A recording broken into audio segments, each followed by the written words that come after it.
Peggy 18.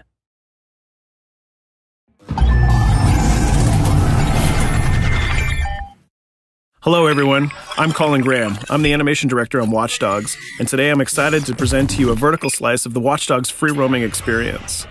So actually, this is not a mission. Everything we're going to showcase today is completely systemic, and we're free to do as we please. We start off in the wards, the low-income district of our interpretation of Chicago. When creating the world of Watch Dogs, we wanted to stay true to the city and give a unique flavor to each and every neighborhood, not only in terms of the architecture, but also in terms of the people that you'll encounter and what is happening in their day-to-day lives. In the wards, you'll see working-class citizens, rusty cars, gang members, abandoned houses, and low-grade pawn shops. It's really not the kind of place that you're going to want to be alone after dark. Nowadays, modern cities are increasingly managed by software, controlling traffic lights, electricity grids, and surveillance systems. In our version of Chicago, this management software is called CTOS, or the Central Operating System. The CTOS controls everything in the city, and it was created by the Bloom Corporation. Since the CTOS has been installed in Chicago, people get to work faster, the crime rate has dropped, and the communication networks are now more accessible and stable than they ever were before. It goes without saying that if everything is connected, somebody able to take over the system would be extremely powerful. At this point in the game, we don't have control over this district's CTOS system. The icons that you see over people's head mean that we cannot hack into their mobile devices at the moment. We need to find the CTOS control center, install a backdoor virus into the system to take control over all of the infrastructure in this district. There it is, the CTOS control center.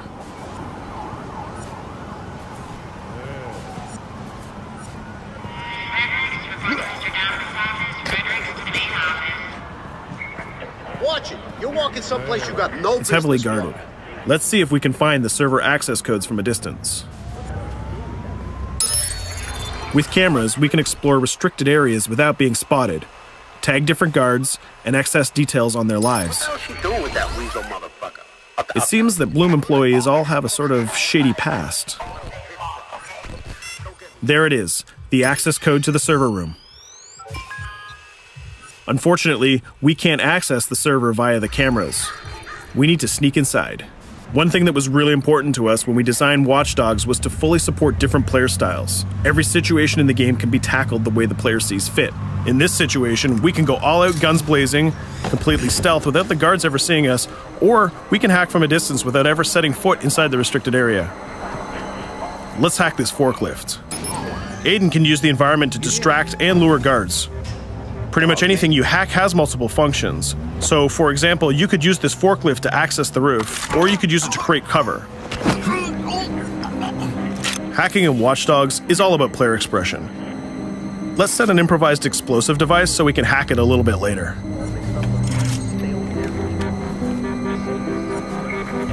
You'll also notice Aiden's low-profile stance. This indicates when the guards are unaware of our presence. We'll try to reach the upper level of the building to see if we can gain a vantage point over our opponents. Everything in the environment can be hacked, so we're going to make some dynamic cover. That's how you spend a day off. Some quality beat. We'll use this forklift to lure the guard towards our IED that we set earlier. Let's see how this plan unfolds. You're working them on.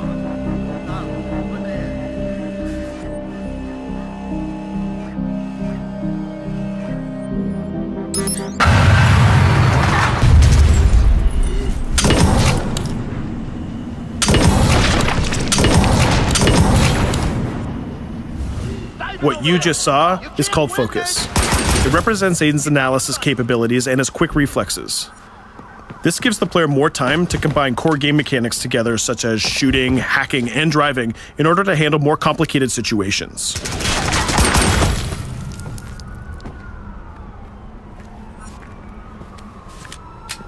Now we can access that control room.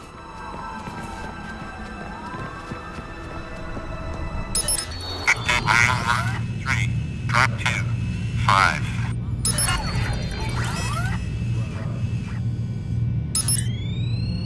Now we'll be able to hack all of the devices connected to the CTOS within the districts. Thousands of cameras, traffic lights, the electricity grid, and most importantly, all of the citizen information profiles. We can also benefit from the Chicago Police Department Crime Prediction System, which uses facial and pattern recognition to spot potential criminals or potential victims. Since this is a pretty rough neighborhood, I'm pretty sure we're going to stumble on some suspected criminal activity pretty soon. And there it is. The system just pushed an alert of a potential crime. We can see the system trying to triangulate the location on our minimap. Take note, this isn't a mission. This can happen anywhere at any time. We've just spotted a potential victim. It's always up to the player if he wants to investigate or not, to take action or not. So let's see how this turns out. Yeah, you're right. Could I just...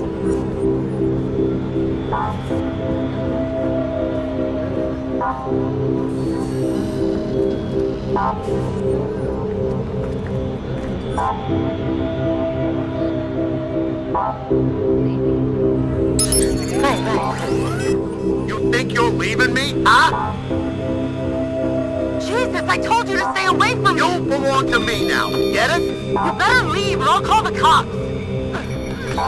I'll fucking kill you, goddammit! Get off! Yo! That was close. Good thing that we intervened. We managed to prevent the crime, but we triggered a chase. From here, the criminal's behavior is unpredictable. He can try to get away, shoot back at us, surrender, or call for backup.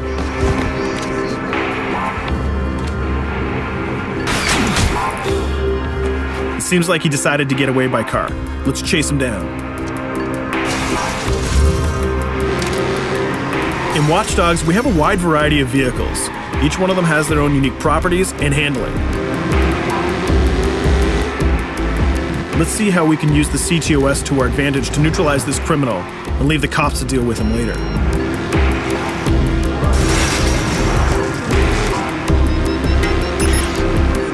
The chase stops right here. Using the blockers usually reserved for the cops during interventions, we managed to stop this criminal without killing him. This gives us a reputation bonus. This system is at the core of the Watch Dogs experience. Depending on how we handle different situations in the game, the media and the citizens will have a different perception of our hero, whether he is a true vigilante or a reckless criminal. This will have repercussions throughout the game. Now, let's head for the Loop, the historical district of Chicago, where you're going to find the most iconic buildings in the city.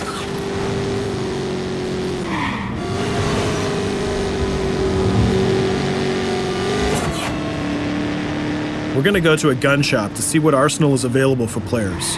The economy is a big part of Watch Dogs. Players will be able to grow their arsenal with weapons and craft their tools in order to increase their power and their hacking abilities.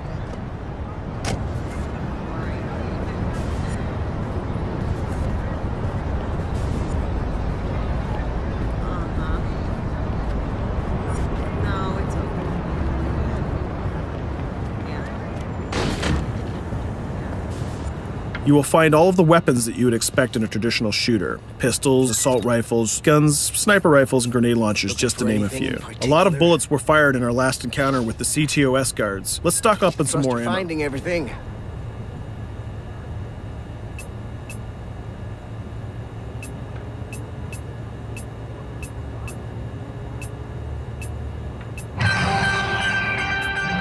As we mentioned earlier, the media keep track of your actions and the citizens are going to react according to the perception that they have of you. Here, the media is reporting a crime in which you are the #1 suspect. The gun shop owner recognized you and decided to trigger a silent alarm to notify the police. Copy that. Possible wanted suspect presumed armed and dangerous. Police are now trying to locate the source of the threat using the surveillance system in the city, represented by the yellow circles on the minimap. Come in, PH3.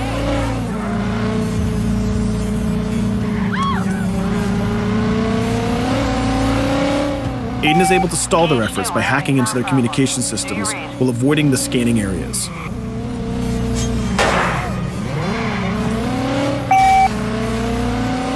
PH units, do you copy? Repeat, squad to all PH units. Once they've lost our trail, we can go back to our activities.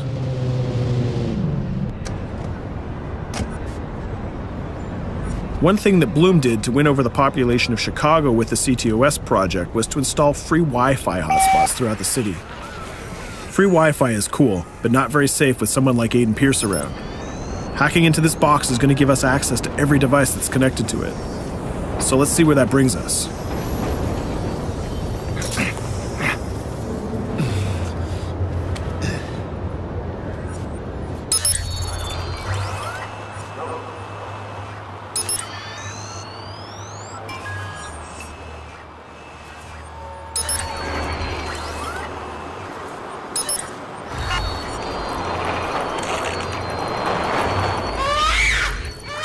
We just hacked into the webcam of a laptop. It seems that we're in the apartment of a mother and we can hear her baby crying in the background. Her bank information is in her mobile phone sitting right there on the table in front of us. It's totally up to the player whether we decide to steal it or not. Of course, this won't affect our reputation because nobody can witness this action. Just like in real life, nothing is totally black or white, but rather many shades of gray. This is exactly the situation where we want the player to question his own morality. Let's go withdraw that money. If you think that you're alone, think again. Aiden is not the only hacker in town. Someone's trying to install a backdoor virus on Aiden's phone in order to steal a portion of the information that he's gathered through the game so far. First, we're gonna have to reach the area where the signal is coming from.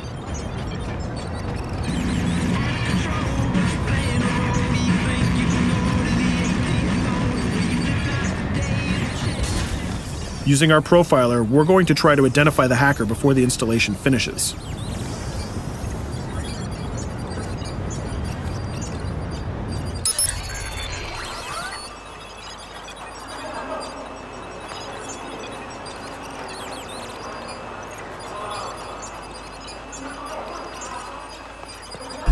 There he is. In Watch Dogs, things aren't always what they seem to be. This is actually another player that seamlessly came into our single-player experience. Let's not let him get away with this. We're going to teach this guy a lesson.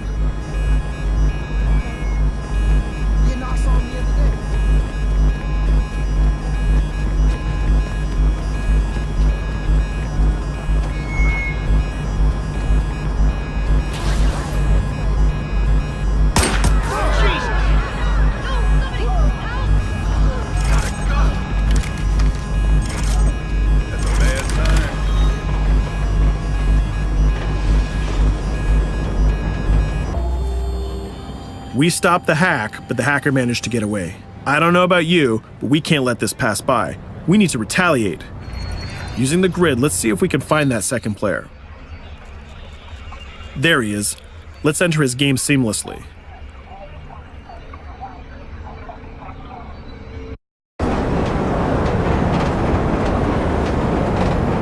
The second player is not yet aware of our presence.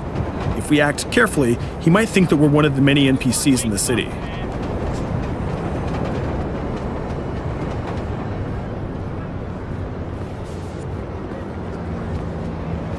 What was that?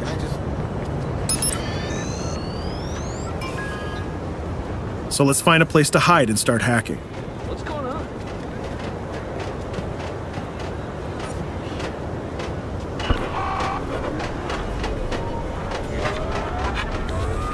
The second player has just been alerted that a breach has occurred on his phone. He's trying to find us using his profiler.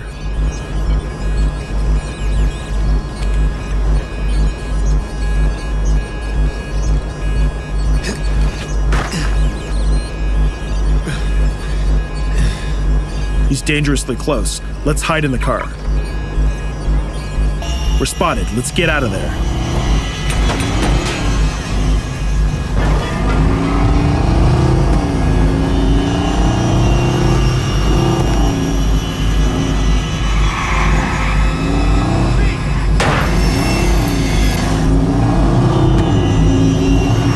Let's set up an ambush right here. By dragging the other player back here into the alley, we make sure that no civilians get hurt during the firefight.